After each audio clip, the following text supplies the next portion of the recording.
Battery on a law enforcement officer is a very serious felony. It's a third-degree felony punishable by up to 5 years in state prison, fines, and cost. The interesting thing about battery on a law enforcement officer is it doesn't have to be an officer, it doesn't have to be a cop. It can be an EMT, a firefighter, or anybody that's working in that protected service taking care of the public. In order for the state to prove battery on a law enforcement officer, they have to show that you struck somebody, that that person was a law enforcement officer or some other protected person, and that you knew or should have known that it was that protected person working in their official capacity. So what does that mean?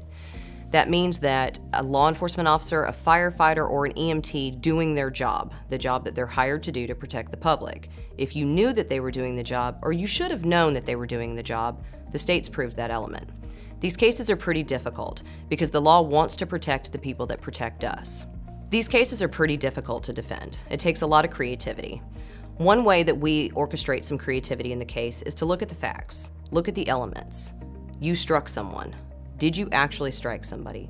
Was it somebody that was protected? And did you have knowledge that they were a protected person? So in the case of an off-duty officer or something to that effect, you may not have known that it was an officer performing their official duties. Another way we look at it is through deposition. Depositions are questions that are done outside of court that can be used to assist us with our case.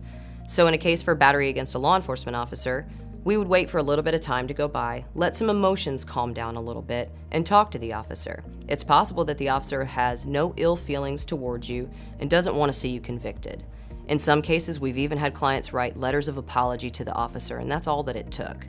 It's important to get these cases right. These cases require expertise and some finesse, because the judge is not allowed to withhold adjudication or defer sentencing.